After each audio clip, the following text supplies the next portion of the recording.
Welcome, everyone. My name is Hubert Ivery, and I'm deeply honored to be a part of this gathering. This work today is not just academic for me. It's personal, it's spiritual, it's ancestral, it's collected. Like many of you, I've wrestled with the impact of racism, not only as a social injustice, but as something that distorts the soul. It affects how we see ourselves and each other and the sacred. My own journey as a spiritual guide, pastor, scholar, and Black man has brought me to this work through years of inner healing, ancestral reconnection, and facilitating transformation and community contacts. My work builds on the work of Howard Thurman. For those of you who don't know, Howard Thurman lived and was born in 1899. He died in 1981, was a theologian, mystic, and mentor to the civil rights movement, whose vision of the inner life as the source of social transformation deeply influenced Martin Luther King Jr.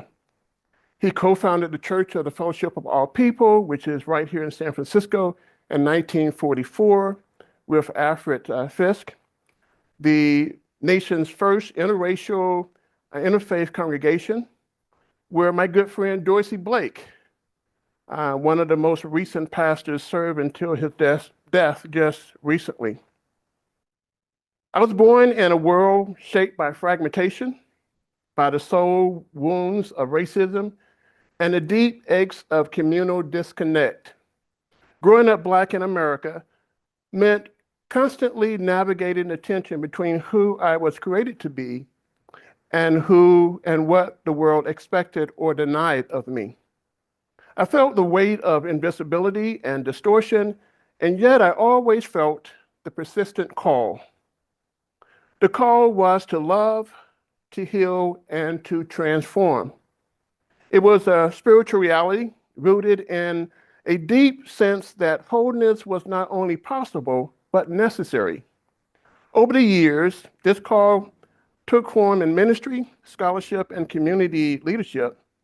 But more than anything, it took shape in the inner work of listening deeply to the soul, my own and others.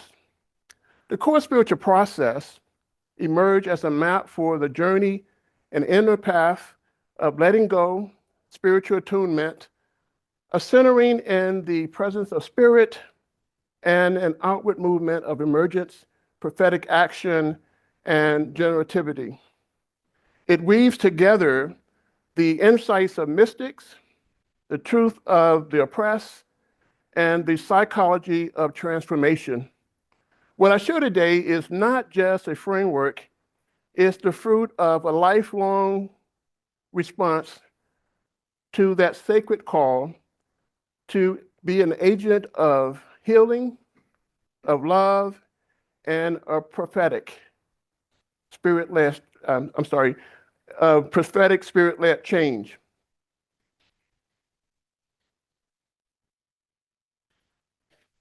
As we begin this presentation, here are a few guiding questions to pay attention to.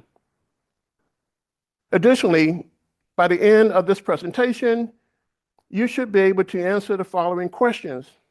What is the cost to the soul of living in a society shaped by racism conditioning? How does racism affect identity formation and moral development?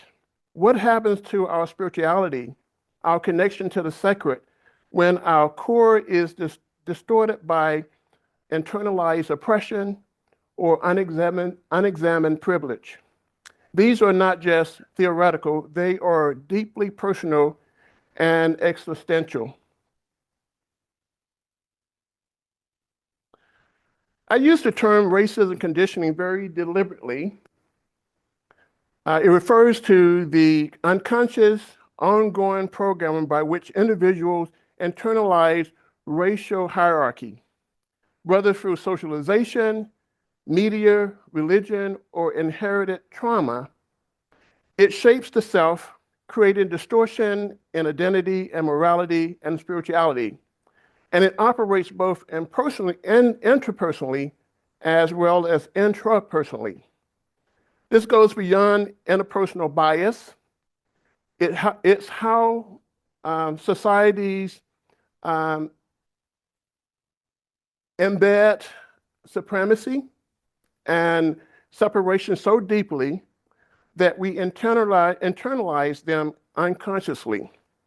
This conditioning fractures identity, it limits our ability to fully belong, and most dangerously, it distorts our capacity to see the sacred in ourselves and one another. Howard Thurman calls this the disease self, the internal damage of domination and oppression. It's both a psychic and spiritual wound carried in our bodies, passed down across generations, echoed in our institutions. Carl Jung's idea of the shadow is relevant here. Racism is a collective projection of the disowned self, what we fear, deny, or repress. In American culture, whiteness has projected its shadow onto Blackness, associating it with danger, savagery, inferiority, which leads to both oppression and soul fragmentation on all sides.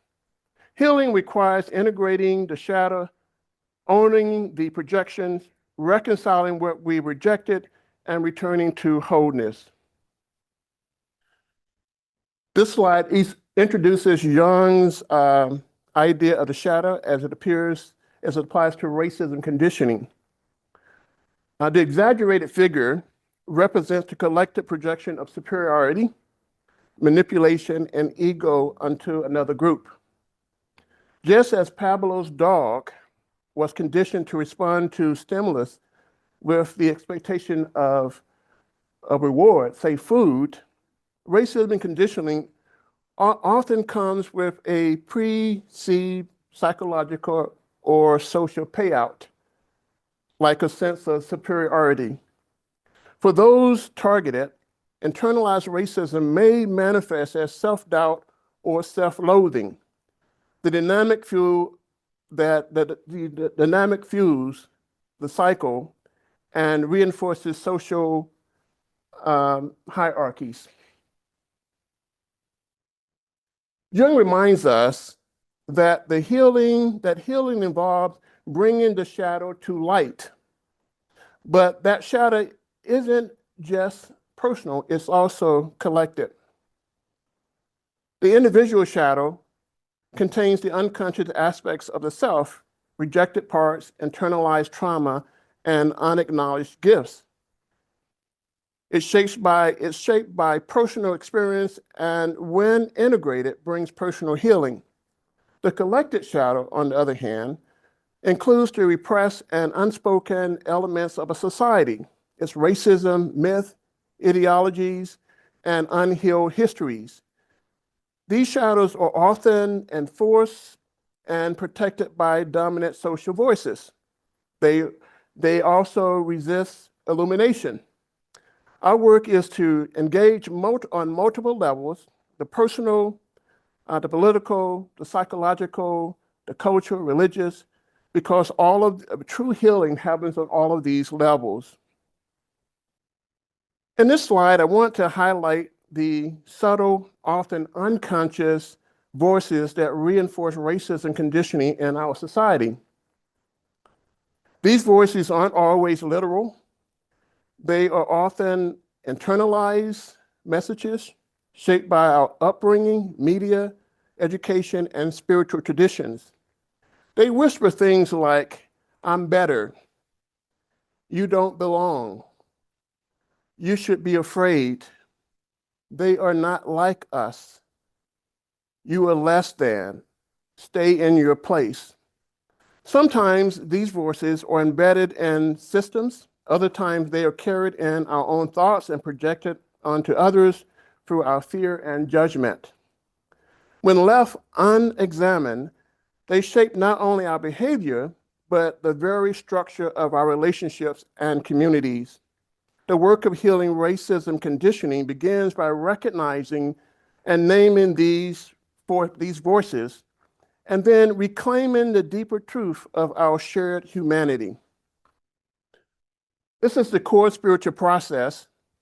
It moves through 4 dimensions, an inward path of understanding and an outward path of action. Rooted in my study of Howard Thurman, it draws on what I call spiritual psychology, the integration of the process map, cultural identity formation, and insights that bring Thurman's wisdom to life today. And we'll pick up on this a little bit later.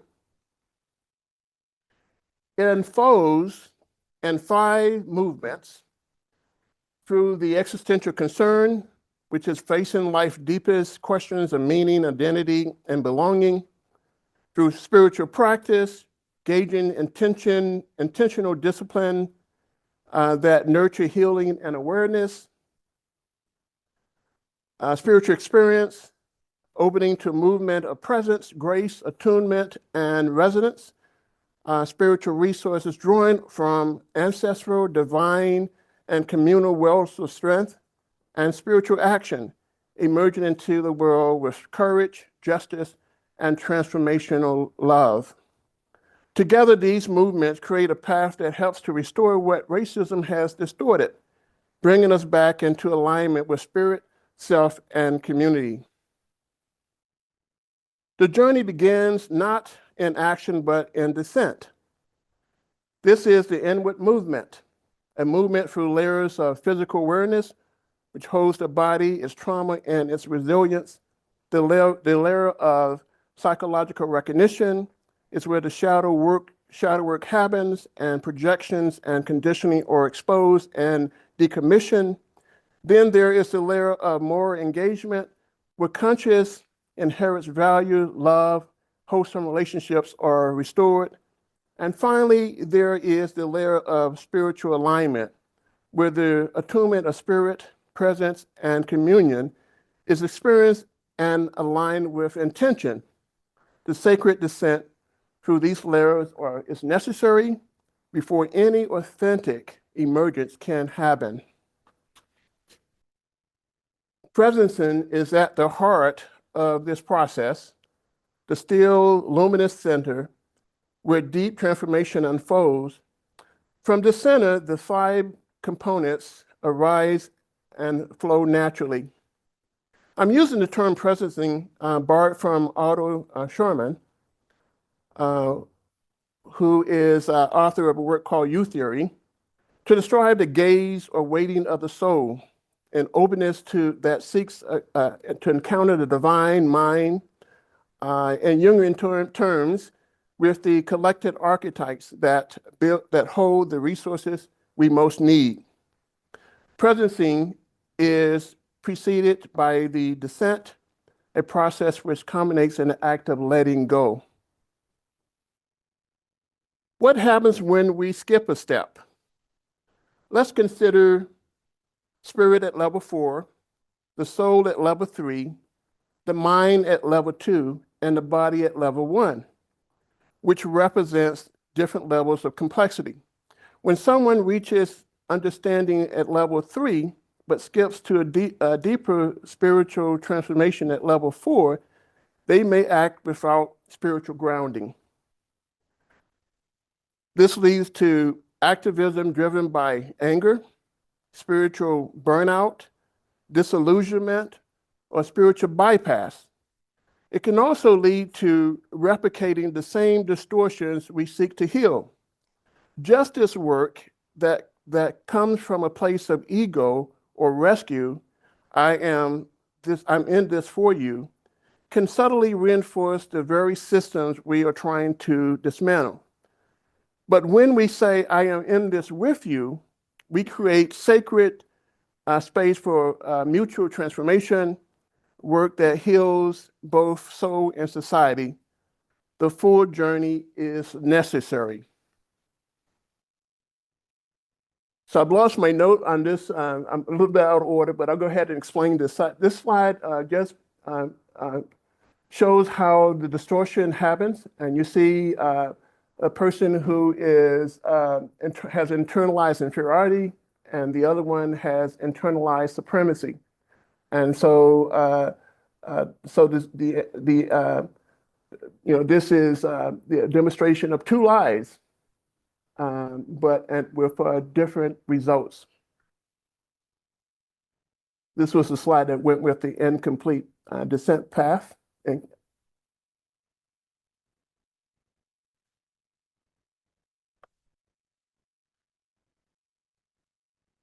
reclaiming the ancestral self is the key to this work. Healing is not about erasing the past, it's about remembering it with integrity. This may mean connecting to Africa, indigenous or immigrant roots, or for white people, recovering their own cultural memory beyond whiteness. The ancestral self lives in story, and dream, and blood, and in the earth. When we reconnect with it, we find guidance, belonging, and power.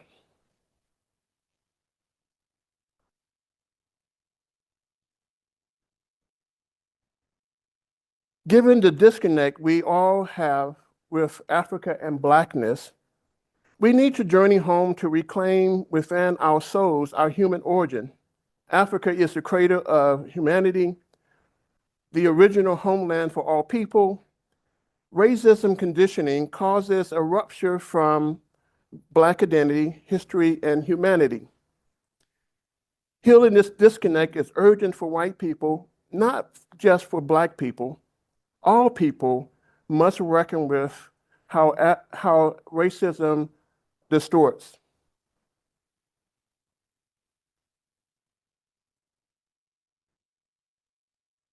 After the descent and presidency, one can emerge with integrity, but it is on the ascent that through the process of letting come that we can bring forth created spiritual action.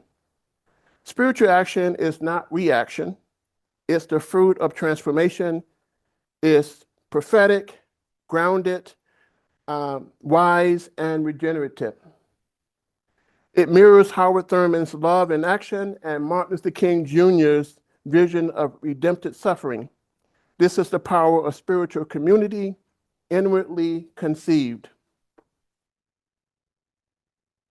Presidency not only is an individual practice, it extends into our collective life, shaping the ways community respond to the crisis and dangers we face. In today's society, the political climate where dangers to spiritual emergence or diversity backlash, white Christian nationalism, and religious distortion, and revisionist history that erases truth. These forces work against soul reclamation. They tempt us to spiritualize racism, bypass truth, or hide in silence. There's polarization where people become divided between the lower tier of the self and the upper tier in terms of response to and solutions.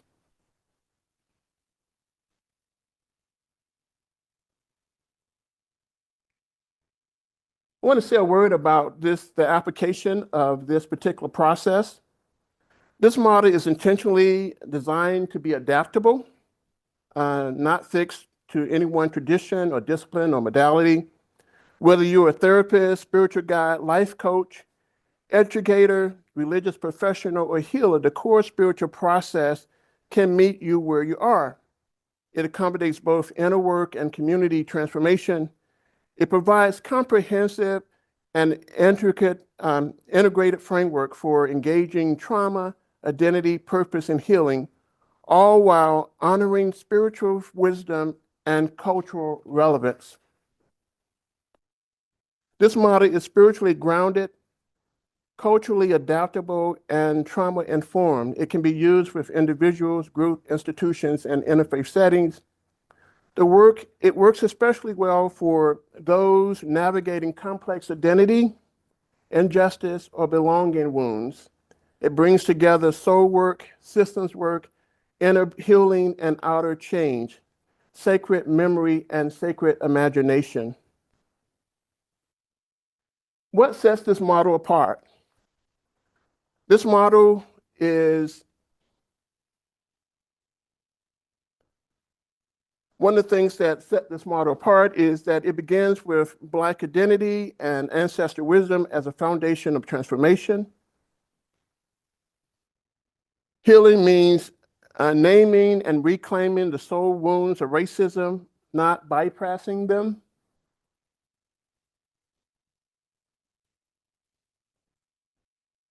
Healing is communal, spiritual, and layered.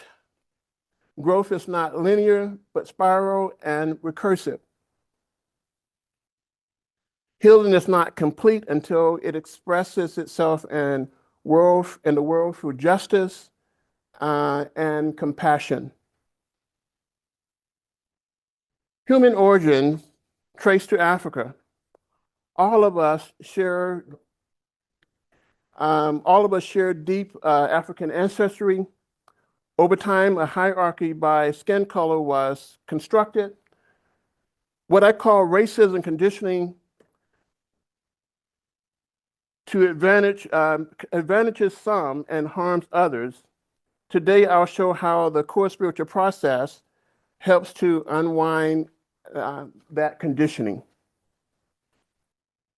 Let's take another look at the 4 dimensions of the core spiritual process model.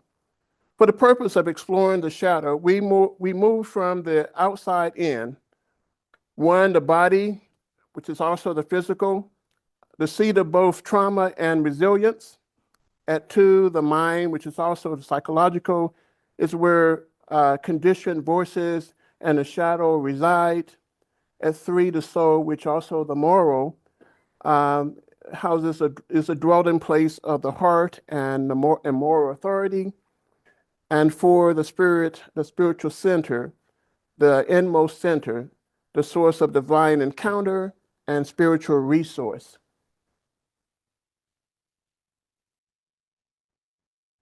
The core spiritual process follows a vital flow that begins with the existential concern, a question or a struggle a person is grappling with. From there, movement is carried forth by the practices, each adapted to the needs of the different dimensions. These practices culminate in spiritual experience at the center, where one encounters spirit and receives an exchange aligned with one's deepest intention or unspoken need.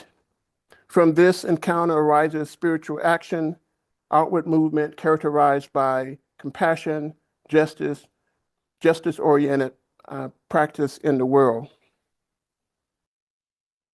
So I want to introduce you to Jacob. Jacob has lived for years immersed in white supremacist belief.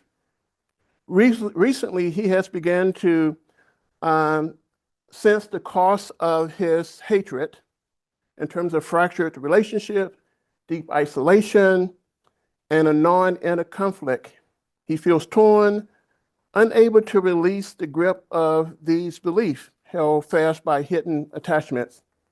He worries about how his old circle of friends will respond if he breaks away from them. And he fears the loss of the very identity that has defined him. And this is his existential concern.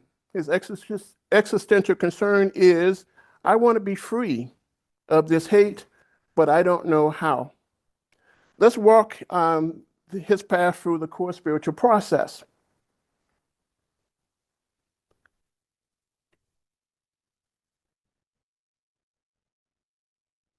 So what we see is that at the body level, there is a threat surge, which may be expressed in tightness of the jaw, shallow breath, urge to flee or to control.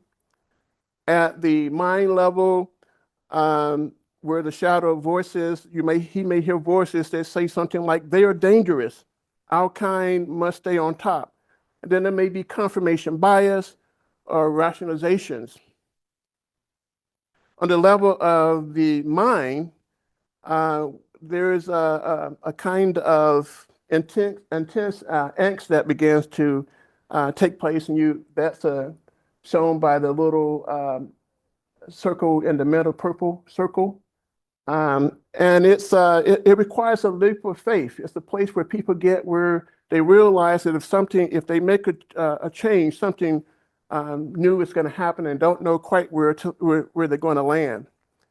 And at the soul level, there are pangs of conscience, grief, desire, or repair. Superiority begins to lose its shine. And at the spirit level, presence softens the charge, the moral charge. Then first resources begin to appear. This may be in the form of courage, humility, compassion, clarity for the next step. The shadow projects what we suppress onto others. For Jacob, that meant absorbing and projecting the collective shadow of white supremacy. At the body, this shows up as threat, reaction, at the mind as stereotypes and shadow voices, at the soul as conscience and grief, and at the spirit as presence and the first glimmers of compassion. These projections, both personal and collective, are what the core spiritual process helps us to work through. Now I want to pause here to invite you to a bit of an exercise. It offers a glimpse into the core spiritual process. This is not therapy, but a contemplative descent that invites you to be present with your body, your inner thoughts, and your spiritual awareness. So to begin with, I'm going to ask you to bring to mind a stereotype that you've heard about Black people or people of color. And so I'll give you a moment to find something in your mind. And I want you to hold lightly to it, not as something to justify or debate, but simply as something to examine. I'll give you a few minutes more.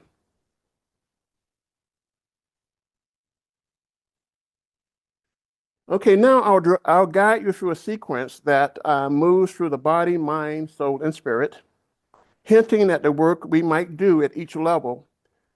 In real practice, this work often unfolds over time, but today we'll glimpse the flow. Let's begin by doing a little bit of centering. So I invite you to just get comfortably in your seat and take a couple of deep slow breath. Now name 3 neutral details in this space. It could be a sound, a color, or an object.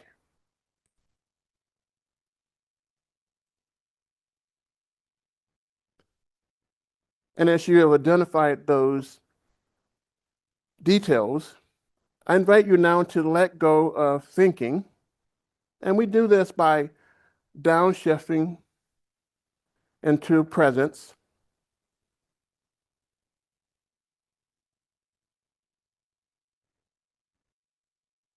Let your inner awareness settle into the body.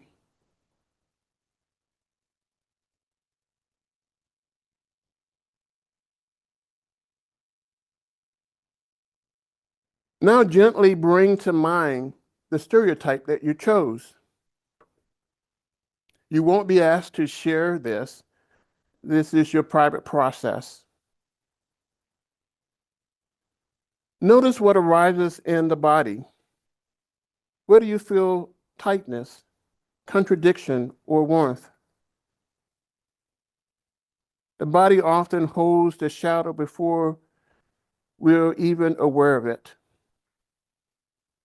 Observe the sensation and gently release them.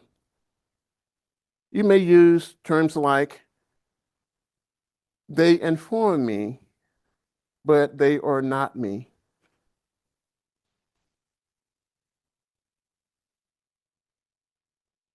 Now notice how this stereotype has formed in your thinking. Where did it come from? Is it true? How have I benefited from it or felt affirmed by it? Who would I be if it were taken away? Notice the voices that speak within the shadow, the inner narrative that offend, deny, or distort. Now gently say to yourself, I release the borrowed certainty I entertain through this stereotype. Let truth judge me. I release the borrowed certainty I entertained through this stereotype. Let truth judge me. As you let go, open to the soul. Let the light of truth begin to emerge. The wounds of the stereotype may now become visible. If you are willing, offer a silent lament or a whispered confession. Say to yourself, or in similar words, I want to rise above these feelings, this hate, this discontent, even if I don't yet know who I'll be. I want to rise above this hate, this discontent, even if I don't yet know who I will be. Let your heart now open to what the Spirit offers. A word may come, courage, clarity, healing, or love. Whatever arises, receive it as a tailor-made response to your intention and your willingness to listen.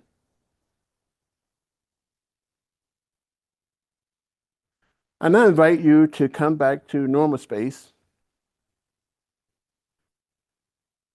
We'll look at this more objectively in a moment. But for now, I invite you to notice the movement from the body to the mind, to the soul, and to the spirit. This is how transformation begins, disrupting what racism distorts and opening to deeper truth. So let's return to Jacob now. So Jacob has, when Jacob first begins, he might start off as having an experience of hypervigilance, which moves to regulated presence. He can now remain in the proximity of African Americans and withhold and without bracing. On the level of the mind, he could move from supremacy narrative to differentiated humanizing appraisal and be more tolerant. At the level of the soul, he can move from superiority to moral balance with love and justice. Humility and repair become more natural for him. At the level of the spirit, he moves from separation to kinship, communion. A seed of vision for living differently may become available to him. This is an identity formation process that I developed many years ago. And it was first developed for African American identity formation process, but we can use it here for Jacob as well. So Jacob's story begins as a story helps us to see this model in motion. At point A, he He was immersed in white supremacy. The square inflated, the triangle diminished, and his own humanity distorted. Now he hovers near point B. The square has begun to shrink, and he feels loss of identity and belonging that comes with stepping out of dominance. His struggle shows us how identity formation is not only about the marginalized triangle, but also about the dominant square learning to right itself.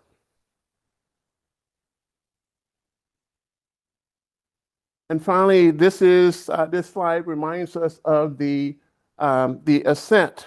The ascent goes from spirit to soul to mind to body.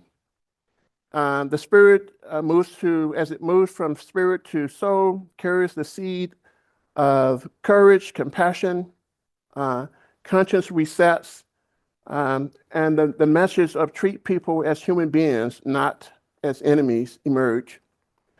From soul to mind, the scriptures refrain, accountability on one's self for counter evidence, the practice and dialogue skills develop. From mind to body, takes the opportunity for micro action, proximity over avoidance, humanizing greetings, calmly refuse racist talk and repair where possible.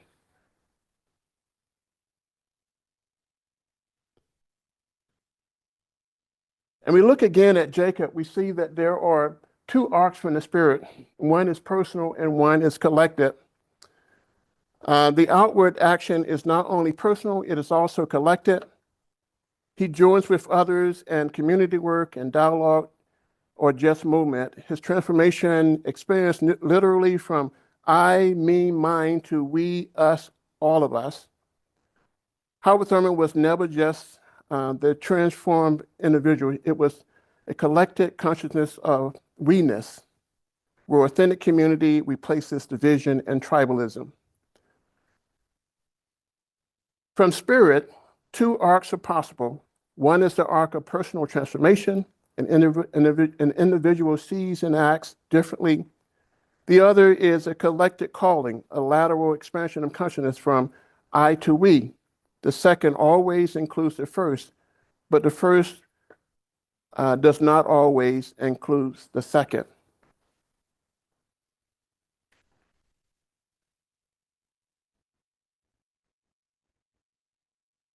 So here's a few questions to reflect on as we close. What caught your attention about the CPC model? Where do you think you might be able to use it? How might this process be useful not only for individuals, but also for groups or communities? And what ways does this shift from I to we resonate with your experience or transformation?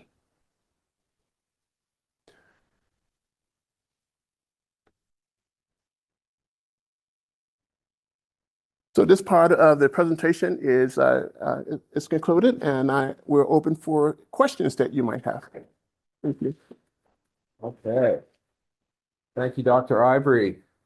So we have we have some online attendees as well. Let's start with the online folks. Again, we're going to put you on the spot again. Anyone have any questions from the online audience? So far, nothing, but I'll keep you posted. Thank you. Okay. How about in the room here? Any questions? We have a question in the back here.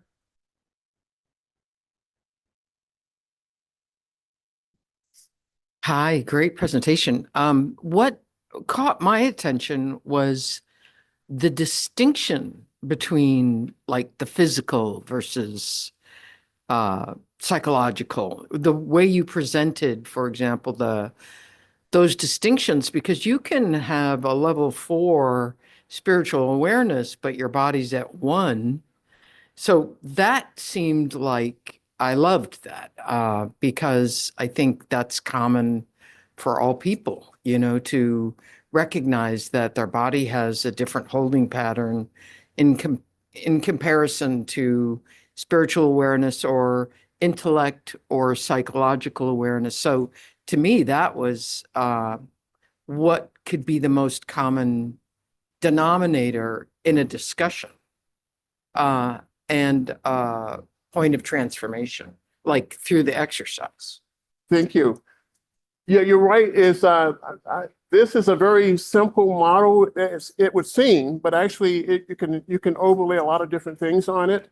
And for me, it's the least common denominator or any of a lot of different things. So and I found it very helpful for me, even in my own processing. Even when I was a pastor and writing sermons or reading scripture, I use a similar kind of way to interrogate or to digest material and process it. So, yes.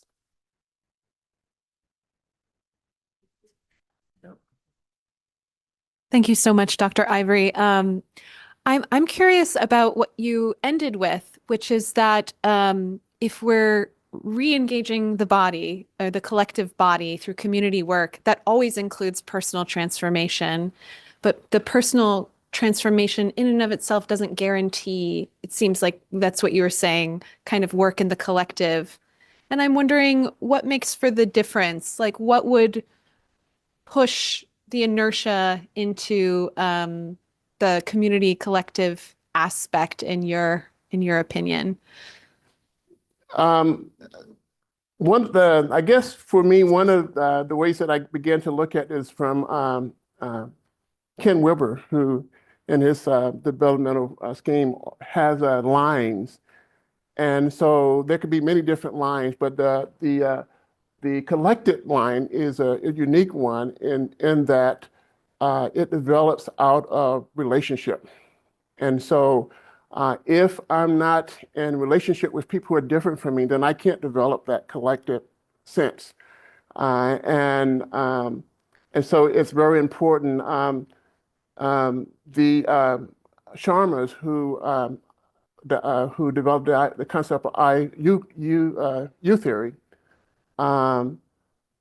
work with a group of people, and as these people, they started off been having a lot of anxiety with one another, and then as they began to relate, then get to know each other through that mind conversational level, they got to a place where they began to ask, and as a presencing process, what comes next? How can we all have what we want?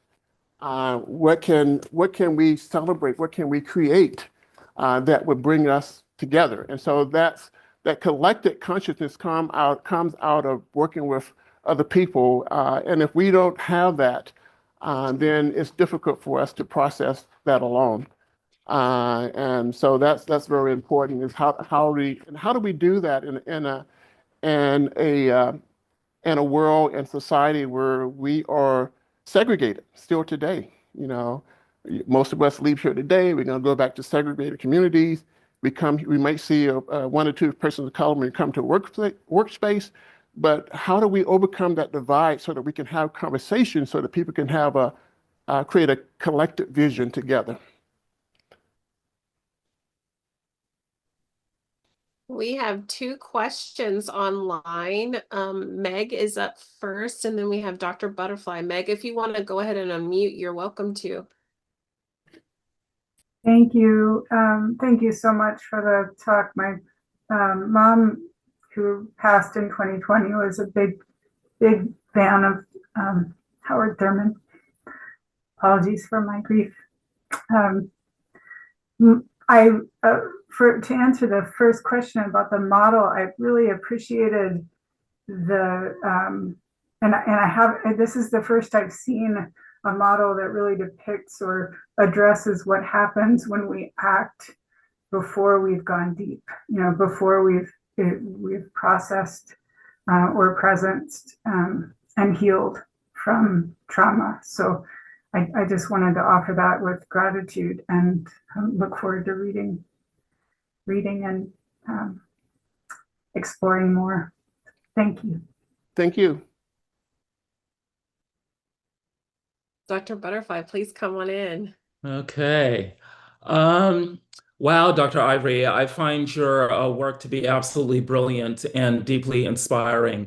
So much of what you've said has deeply resonated with my own work in teaching African cosmologies, both to graduate students at CIIS and undergraduates here in North Carolina at the HBCU that I teach at. Um, of particular resonance was this notion of really encouraging everyone, and not just Black people, to appreciate their ancient ancestral heritage, stretching all the way back to Africa, since Homo sapiens did, of course, originate on the mother continent. I am wondering, what can we really do to make this notion of ancestral reverence truly real for everyone, and to really shift it to the center of our being and our global cultural practices.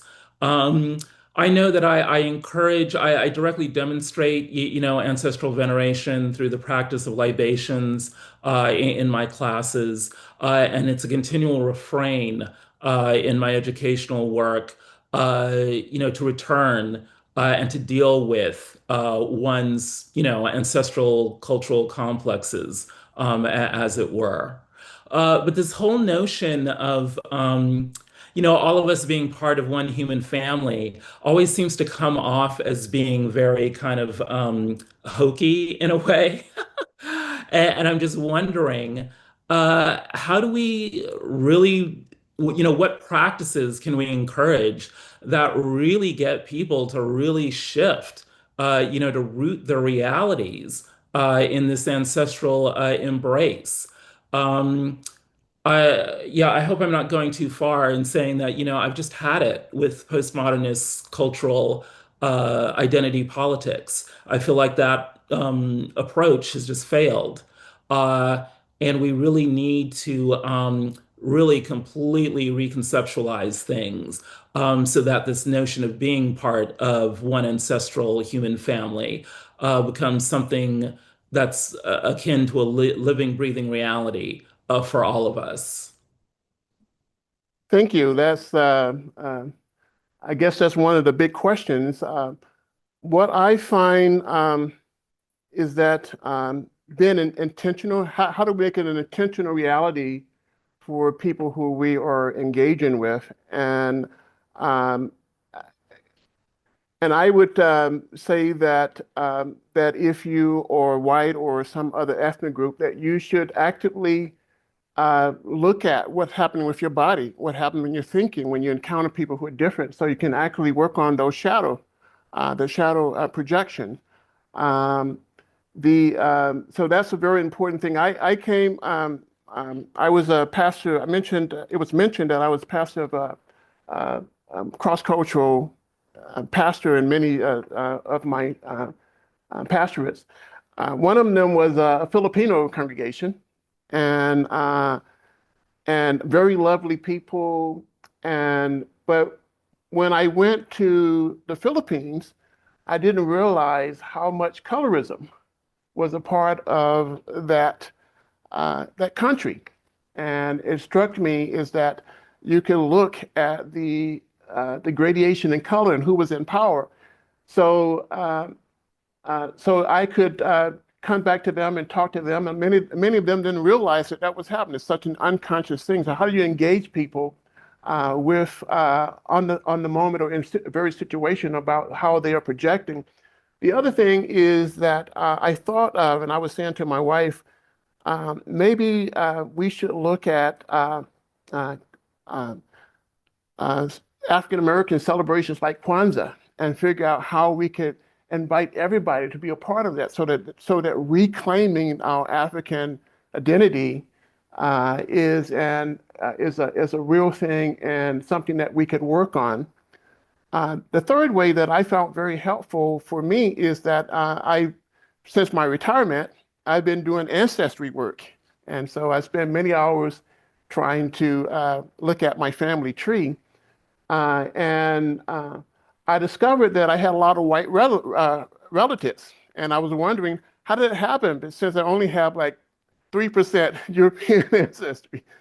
And so what I discovered is that the farther you go back, the more we're interrelated. So the more people become aware of how actually we really are one people and very much mixed, then affirm that. That becomes an opportunity for people to really embrace that deeper ancestral part of themselves. And sometimes I'm browsing YouTube and I see that someone is finding out that they have African ancestry, and they go through the process. Oh, I'm African. I only have 3%. But this is one of the ways in which some of the ways in which we can reconnect with our Blackness. Don't let society tell us that we are different because of the way that we look. We can embrace the part of ourselves that in which all of us are one group. And when we learn to accept that and work with that, I think we can not be so susceptible to being manipulated by political officials who seek to divide us. Thank you so much. Your messages are just absolutely vital at this time in history. Thank you.